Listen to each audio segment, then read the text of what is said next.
Hey guys, this is Vineet Pandey and we are having a live session for UPSC optional English batch. दोस्तों, क्या आपको पता है जब भी कोई पेपर कंडक्ट होता है तो हमेशा बहुत सारे टीचर्स, कोचिंग सेंटर्स सब आ जाते हैं। मैंने पढ़ाया। मैंने एक बहुत पहले मीम देखा था कि जब कोई कोचिंग सेंटर का बच्चा पास हो जाता है तो सारे टीचर्स आके वो जैकी श्रॉफ स्टाइल में बोलते हैं, मेरा बच्चा है तू, मैंने पढ़ाया। इस बार देखो क्या हुआ है। पिछली बार जो रिव्यू दिया था मैंने लास्ट पेपर का 2022 का, आप देखना उसको, क्योंकि मुझे भी याद है, तो यूपीएससी के एग्जाम बार बार नहीं होते, तो आई ऑल्सो रिमेंबर दैट। दो क्वेश्चंस मैंने आपको क्लियरली बोला था कि मैंने नहीं पढ़ाए हैं, बाकी एज इट इज पेपर मैंने डिस्कस किया है। इस बार के एग्जाम में 4 क्वेश्चन ऐसे थे जो मैंने नहीं पढ़ाए, और वो भी सेक्शन बी में थे। Section A as it is हमने पढ़ाया है, एज इट इज डिस्कस किया है। सेक्शन बी में जो 4 क्वेश्चन है वो थोड़े से अननेसेसरली बनाए गए हैं, यानी पेपर सेटर को पता था कि यार ये सारा पढ़ के आएंगे, कुछ ऐसा बनाओ जो उन्होंने ना सोचा हो, तो वो जरूर थोड़े से ट्रबलिंग थे। बट ओवरऑल ऑन कैमरा, आंखों में आंखें डाल के कह रहा हूं, 90% क्वेश्चंस हमने क्लास में डिस्कस किए हैं, हमने पढ़ाया है। अब बात आती है, अरे वाह, तो विनीत सर तो बेस्ट टीचर हैं, विनीत सर ने तो बड़ा अच्छा पढ़ाया है, विनीत सर तो जो पढ़ाते हो पेपर में आता है। ऐसा कुछ नहीं है। सिंपल सी बात है, मैं सब पढ़ाता हूं। मेरा काम है आपको सब पढ़ाना। आपको पढ़ाते वक्त 10 साल 12 साल जितने पेपर मिल जाएं, स्टेट पब्लिक सर्विस कमीशन के पेपर मिल जाएं, मैं क्वेश्चंस पे नजर रखता हूं। लगभग 11-12 साल से यूजीसी नेट पढ़ाते पढ़ाते आइडिया हो गया है कि हर राइटर की कौन सी बुक में क्या खास है, क्वेश्चन कहां से बनता है। शेक्सपियर की कौन सी बुक में रेसिज्म है, कौन सी बुक में डिसेबिलिटी है, कौन सी बुक में फेमिनिज्म है, चाहे वो हार्डी हो, चाहे मार्क ट्वाइन हो, चाहे टीएस एलियट हो, चाहे डब्ल्यू बी ईट्स हो। आपके जितने भी राइटर्स हैं या जो वर्ल्ड लेवल पे राइटर्स हैं, 10 बार नेट क्वालिफाइड हूं, यूनिवर्सिटी ऑफ दिल्ली में 3 साल पढ़ा है, तो मैं इस चीज का कोई क्रेडिट नहीं लूंगा कि मैंने सेलेक्टेड चीजें पढ़ाई या मैं जो पढ़ाया तो वो तो आना ही आना था। वो इसलिए आया है क्योंकि हम शॉर्टकट नहीं लेते, हमने सब कुछ पढ़ाया है, आगे भी पढ़ाता रहूंगा। मेरा एक फंडा है, बार बार मैंने जो नेट जेआरएफ टॉप किया है, एक सिंपल सा फंडा है, सब पढ़ के जाओ। एग्जाम में कितना पूछ लेगा, क्या पूछेगा भाई, पूछने वाला प्रोफेसर भी तो इंडिया का ही होगा, इंडिया में ही पढ़ के निकला होगा, जिसमें जज्बा होगा। एक राजस्थान की कहावत है, सूरज वही जको रात्रि छाती फाड़ निकल सी। सूरज जो होता है ना, वो आसमान का सीना चीर के निकलता है। मेरा सिंपल फंडा है, सब पढ़ के जाओ, सबसे बेहतर पढ़ के जाओ। अगर 100 मीटर की रेस है तो साला 500 मीटर की प्रैक्टिस करो, फास्टेस्ट भागने की, ताकि जब तुम 100 मीटर दौड़ो तो वहां तुम्हें अगल बगल वाले देखते रह जाए और तुम पहुंच जाओ। तो वो स्टूडेंट्स जो इस स्पिरिट को समझते हैं, वो सिंपल सी एक बात समझना, मैं सब पढ़ाता हूं, अपने आप पेपर उसमें से आ जाता है। अब देखते हैं क्या चीजें यहां। पीवाईक्यूज डिस्कस करने थे, स्टूडेंट्स को हमने अपॉइंट करके बता दिया है। कल हमारे बैच में, यूपीएससी का बैच है हमारा, हम उसमें पीवाईक्यूज डिस्कस करेंगे। कुछ क्वेश्चंस मैंने यहां रखे हैं आपके लिए। सेक्शन ए है, 2023 का एग्जाम है, ये भी देख लीजिएगा आप, अभी वाला जो लास्ट एग्जाम है। सेक्शन ए में 10 नंबर का एक क्वेश्चन है। ये वो क्वेश्चन है जो फ्री के क्वेश्चन है, मुफ्त के क्वेश्चन।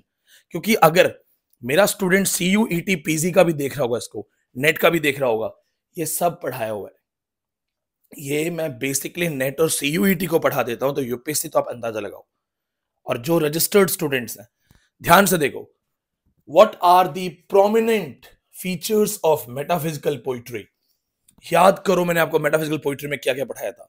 आपको पढ़ाया था कि कहा गया है, metaphysicals are the man of learning and to show their learning was their whole endeavour. कहा जाता है कि जैसे एलिजाबेथन्स had played with metaphysical, played with Elizabethans had played with words, metaphysicals played with thoughts। ये भी आपको कोड पढ़ाया था मैंने ये भी बताया था कि मेटाफिजिकल राइटर्स का न्यू स्टाइल है, यूनिक स्टाइल है। वो कोई भी प्रीफेस नहीं बनाते हैं, एब्रप्ट स्टार्टिंग है, एब्रप्ट एंडिंग है। देन कन्वर्सेशनल स्टाइल पढ़ाई थी मैंने आपको।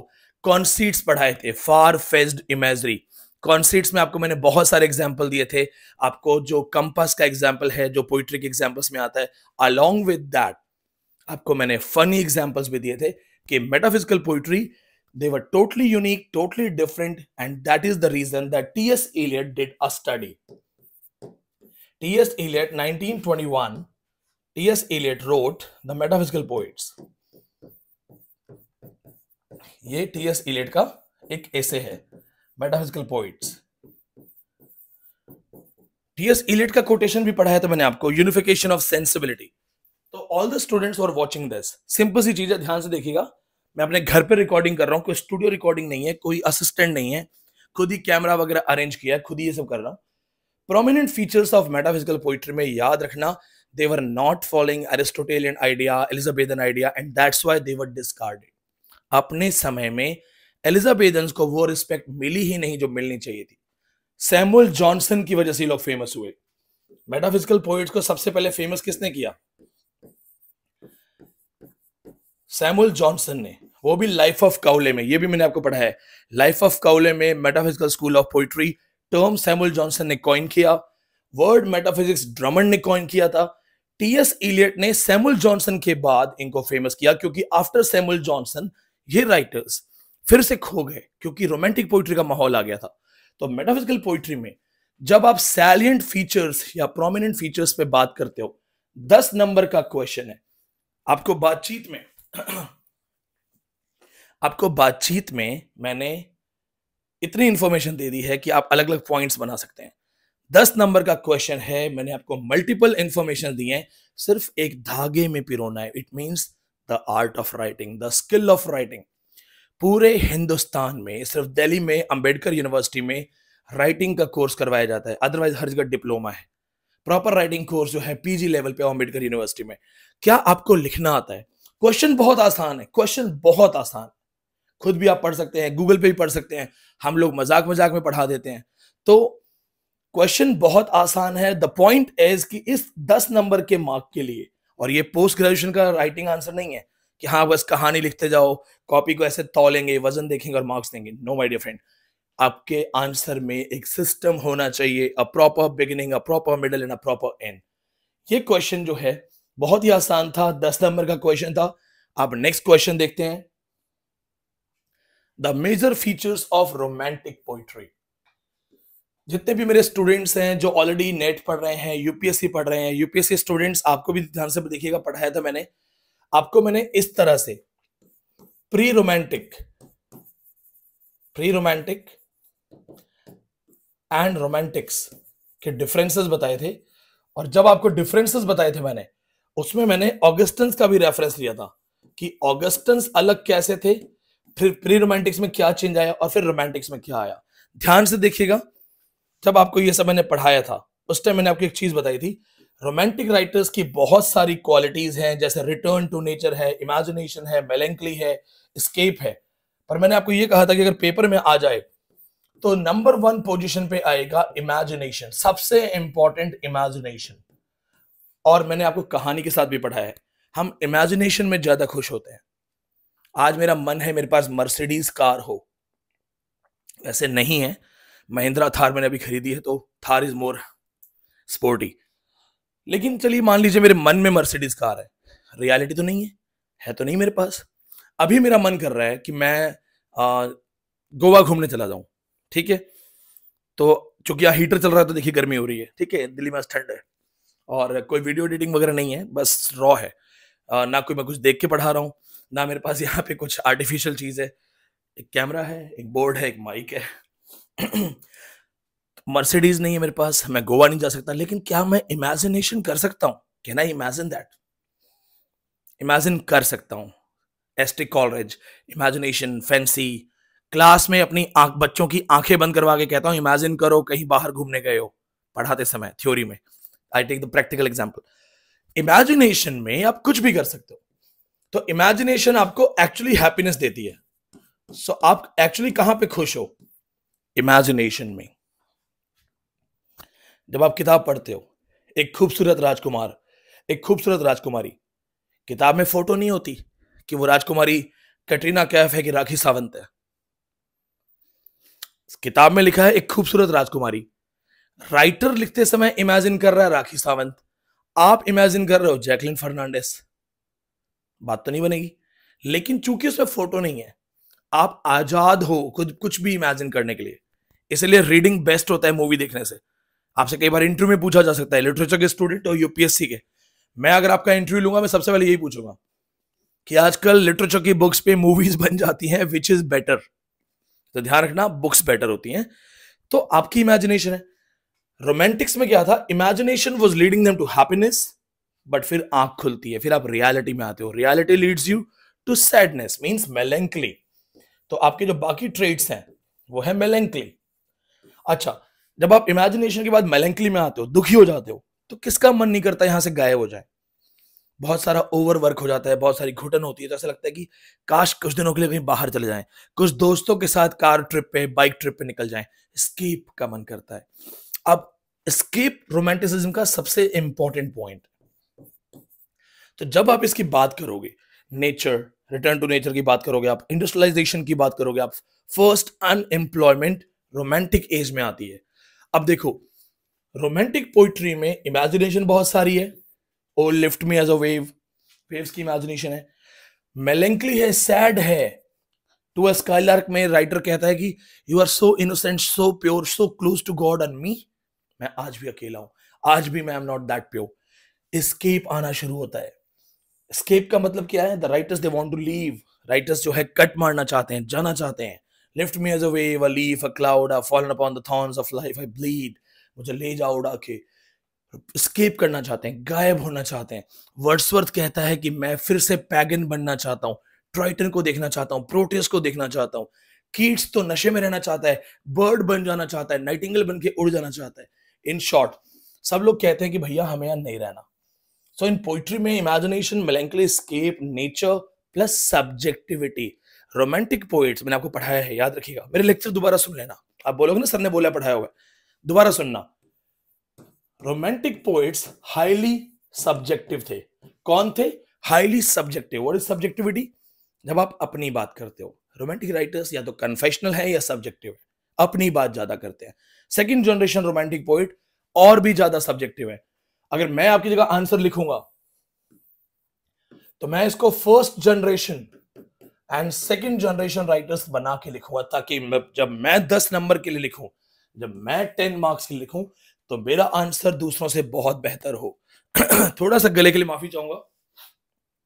और जो स्टूडेंट फर्स्ट टाइम देख रहे होंगे ना, मैं आपको बता देता हूं, अगर आप मुझे नहीं जानते हैं, फर्स्ट टाइम, गला खराब है, आपके सामने मसीना पहुंच रहा हूं, क्योंकि मैं कोई एंटरटेनमेंट वाला यूट्यूबर नहीं हूं कि पाउडर वाउडर, तेल वेल क्रीम व्रीम लगा के आऊं, बाल वाल अच्छा करके आऊं। मेरा काम है पढ़ाना। 50-60 बच्चे सामने बैठ जाते हैं तो बोर्ड पे पढ़ाता हूं। यहाँ पे आ जाता हूं तो बोर्ड मिल गया, पढ़ाने के लिए तो डिवाइसेस हैं। और इसी तरह की चीज होनी चाहिए, क्योंकि सबसे अच्छी चीज है इसमें आर्टिफिशियलिटी नहीं होती। वरना क्या होता है कि 10 मिनट रट्टा मार के आओ, अच्छा अच्छा पढ़ के आओ, और जल्दी जल्दी अच्छा अच्छा बोलो, और बच्चे को लगे वाह क्या दिग्गज नॉलेज, अरे भाई साहब कितना बड़ा नॉलेज। लेकिन वही है कि जब रियलिटी आती है तो चीजें चेंज हो जाती हैं। तो आई प्रेफर दिस कि जैसा भी है बी नेचुरल। और इसीलिए मेरी आवाज परेशान कर रही है, थोड़ा सा इरिटेट हो गया। But all those who learn, who want to learn, आप में से ऐसे बहुत सारे अर्जुन और एकलव्य होंगे जिनकी नजर बोर्ड पे होगी, ना कि मेरे गले पे। मुझे बताना कौन कौन से लोग ऐसे हैं जो बोर्ड पे हैं। तो ये आपका पैटर्न है, इन सब चीजों से आप आंसर करो। सोचिए 3-4 लाइन आपने इसकी लिख दी, 3-4 लाइन इसकी लिख दी, इसकी लिख दी, कोटेशंस डाल दिए, hail to the blithe spirit, ऐसे को रेफरेंसेस लेके कोटेशंस डाल दिया आपने। Where are the songs of spring, where are they, think not of them, thou has the music too, the bald Medusa concept, beautiful concept by John Keats. Southey है, Byron है। Byron कितना अच्छा बोलता है, where is Syria, Corinth, Greece, they were the powers. I do not, उसकी बहुत अच्छी line है, आई don't hate the man but I love the nature more. एक बहुत अच्छी लाइन है, मिस दैट, थोड़ा मैंने इसको एग्जैक्टली मिस किया है। I love not man the less but the nature more, that's a line by Byron. Next question we have is, मेरे जितनी भी स्टूडेंट्स है आज तक, एक स्टूडेंट नहीं बोलेगा कि विनीत सर ने ये नहीं पढ़ाया होगा। The mind is its own place and it itself can make a heaven of hell and a hell of heaven. 15 number का क्वेश्चन है, रेफरेंस दिया है आपको और पूछा है सैटर्न्स कैरेक्टर। मेरे फ्री वीडियोस अवेलेबल हैं सैटर्न के कैरेक्टर के ऊपर, मेरे यूट्यूब पे फ्री वीडियो अवेलेबल है। Satan is one of the greatest leading hero, because Milton ने सैटर्न को हीरो बना दिया था। जिन स्टूडेंट्स ने पैराडाइज लॉस्ट का मेरा लेक्चर अटेंड किया है, यूपीएससी स्टूडेंट्स, रिमेंबर मैंने आपके साथ एक जूम डिस्कशन किया था लमार्टाइन के ऊपर। Paradise Lost is a dream of a Puritan fallen asleep over Bible. Lamartine ने बोला था Paradise Lost is a dream of a Puritan fallen asleep over his Bible. We talk about Saturn. Milton unknowingly, unwillingly made Saturn hero. तो Milton ने बिना जाने बिना सोचे Saturn को हीरो बोला. William Blake said Milton was at devil's party. We have done this. क्या बोल रहे हैं यहाँ पे? The mind is its own place and it itself can make a heaven of hell and a hell of heaven. For example, this is my studio. But ये actually मेरा घर है. This is not my dedicated studio. After the class ends, camera वैमरा सब tripod हटाना है मुझे. परेशानी होती है, नो डाउट, बट मुझे यहाँ पे पढ़ाना अच्छा लगता है क्योंकि अब मैं घर से भी काम कर सकता हूँ. So thanks to my coaching centre जिन्होंने मेरी रिक्वेस्ट पे मुझे ये बोर्ड लगवा दिया. आई सेड सर आप मुझे बोर्ड घर पे दे दो, मैं शाम को भी बच्चों को पढ़ा दूंगा. 3 घंटे खाली बैठ के क्या करूंगा, मैं पढ़ाऊंगा स्टूडेंट्स को. तो मेरे लिए हेवन है. भले मुझे गर्मी लगे, लाइट्स बहुत अच्छी नहीं है, प्रोफेशनल स्टूडियो नहीं है, कोई बात नहीं ना. मुझे मेरा चेहरा नहीं दिखाना बच्चे को, मुझे बोर्ड दिखाना है. तो मेरे लिए हेवन है. जो बहुत बढ़िया स्टूडियो में काम करेगा उसके लिए हेल होगा. ये आपका माइंड है. ढाबे का मालिक और 5 स्टार का वेटर, ढाबे का मालिक ढाबे में ज्यादा खुश हो सकता है और 5 स्टार का वेटर डिप्रेशन में हो सकता है, रोज गाली खानी पड़ती होगी. Point is it's your mind, it's your approach. Thousands of people will say UPSC is tough है, impossible, इंग्लिश लिटरेचर में यूपीएससी हो ही नहीं सकता. And in every 1000, one person will come, I will do it, I can do it. When you say you can't, I'll say I can, I'll try. That's mine. So mention क्या है question में? Positive comment देते हुए, positive reference देते हुए, they're asking Saturn's character. So Saturn's character is great character. He wakes up, he says awake, awake, arise or be forever fallen. Being weak is miserable. फिर उसके लोग आते हैं, सर क्यों लड़ाई की हमने, क्या जरूरत थी लड़ाई करने की, better to reign in hell than serve into heaven. Hundreds of great quotations are there when I taught you. अगर आपने अच्छे से पढ़ा है तो 10-12 कोटेशन तो आपको भी याद होंगे. ये 15 नंबर का क्वेश्चन भी आपका 100% सिक्योर्ड था. नंबर डाल रखे मैंने. 4th का सी ऑप्शन सेक्शन ए से लिया था. दूसरा जो था ये ई ऑप्शन है, शायद फर्स्ट क्वेश्चन से ये, और एक ये लिया है. और मैंने और ज्यादा क्वेश्चन देखे नहीं, फर्स्ट नजर में जो मुझे नजर आया. कल यूपीएससी का एक जूम सेशन होगा where we will discuss the questions. We will go for all the questions. जितने भी स्टूडेंट्स अभी भी यूपीएससी बैच ज्वाइन करना चाहते हैं, अगर आप यूपीएससी ऑप्शनल बैच ज्वाइन करना चाहते हैं तो आप ज्वाइन कर सकते हैं. आपके लिए एक सिंपल सा ऑफर है. जो भी आप बैच ज्वाइन करेंगे आपको लाइफ टाइम ऑफर है. Lifetime offer UPSC age. मतलब ये नहीं है कि तुम 65 इयर्स की एज में आके बोलोगे सर पढ़ाओ. खाली रहूंगा पढ़ा दूंगा, खाली रहूंगा पढ़ा दूंगा. क्योंकि विद्या एक ऐसी चीज है जितना बांटो उतना बढ़ता है. ठीक है, न चौरहार्यम न राजहार्यम न भ्रातृभाज्यम न च भारकारी व्यकृते वर्धते एव नित्यम विद्याधनम सर्वधन प्रधानम. खाली रहूंगा तो डेफिनेटली पढ़ा दूंगा और कोशिश भी करूंगा खाली होने के लिए.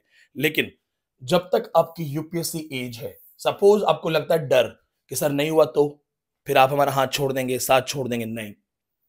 कोर्स कंप्लीट होने के बाद भी अगर आप अटेम्प्ट दे रहे हैं, प्रयास कर रहे हैं, हम आपके साथ रहेंगे. ये आपका लाइफ टाइम वाला ऑफर है. इसको आप ज्वाइन करना चाहें तो बैच ज्वाइन कर सकते हैं. दिए हुए नंबरों पे आप संपर्क कर सकते हैं. किस तरह से पढ़ाएंगे? वीडियो क्लासेस होंगी, जूम क्लासेस होंगी. आपको इस तरह से वीडियो सेशंस मिलेंगे. मेरे घर में ही बोर्ड है तो वीडियो क्लासेस बहुत ज्यादा होंगी. अलॉन्ग विद वीडियो क्लासेस आपको रेगुलर जूम सेशन मिलेंगे. रेगुलर मतलब ट्वाइस इन अ वीक, हफ्ते में 2 बार. ये जूम सेशन ये श्योर करेगा दैट यू आर लर्निंग, कोई दिक्कत नहीं आ रही है, कंफ्यूजन्स क्लियर हो रहे हैं और हम face to face question answer ले रहे हैं. Now comes the most important part. After the units और the topics we will go for answer writing practice. आपको सैंपल आंसर्स हम भी प्रोवाइड करेंगे.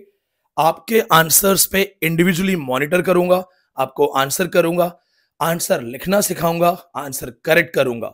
इसके अलावा हमारे पास हमारी फैकल्टी हैं जिन्होंने IAS pre, IAS mains qualify किया हुआ है, हिंदी माध्यम से हैं. उनकी बहुत सारी क्लासेस आपको फ्री ऑफ कॉस्ट मिलेंगी. बहुत सारी क्लासेस फ्री ऑफ कॉस्ट मिलेंगी, कोई पैसा नहीं. जिस चीज का मुखर्जी नगर में लोग 40,000 50,000 ले रहे हैं, फ्री ऑफ कॉस्ट मिलेगा. आईएएस में, मेंस में उन्होंने इंटरव्यू वगैरह दिए हैं. इंटरव्यू में शायद उनके कुछ मार्क्स कम रह गए थे, दोबारा ट्राई कर रही हैं. वो आपको हिंदी माध्यम में बहुत सारी क्लासेस देंगी, वो फ्री ऑफ कॉस्ट, वो कॉम्प्लीमेंट्री है। उसका हमने कोई कमिटमेंट पहले नहीं किया था।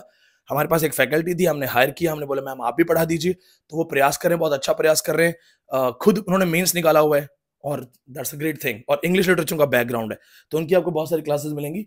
ध्यान दीजिएगा, ये नंबर है, इस पे आप संपर्क कर सकते हैं, आपकी मेंबरशिप होगी लाइफ टाइम। बाकी आई होप मैंने सारे आंसर्स आपको दे दिए हैं। मेरा गला खराब है तो थोड़ा सा मुझे माफी दीजिएगा। देखो, क्लास ना लेने के बहुत रीजन है, बाद में रिकॉर्डिंग करूंगा यार, अच्छा माहौल नहीं है, मूड अच्छा नहीं है, गला खराब है, रुक जाने के 100 रीजन है। काम करना है उसका एक रीजन था, I have to do it. तो करना है तो करना है यार, गला खराब है, टांग खराब है, क्या फर्क पड़ता है, करना है तो करना है। तो if you can learn this thing, you can also do the same thing. Remember, देखो एक दो दो अप्रोच होती है, चलो इसमें थोड़ी फिलोसॉफी दे देता हूं। एक आदमी क्या बोलते हैं, if one can do I can do, if none can do I must. दूसरा क्या बोलता है, if one can do let him do, if none can do then how can I do. अरे भैया किसी से पास नहीं हो रहा, मैं कैसे पास करूंगा। पहली फिलोसॉफी, विनर्स की फिलोसॉफी, चैंपियंस की फिलोसॉफी, माइंड से स्ट्रांग रहना। And remember the mind has its own place, it itself can make a hell of heaven and a heaven of hell. Thank you so much, and once again sorry for my voice. Thank you.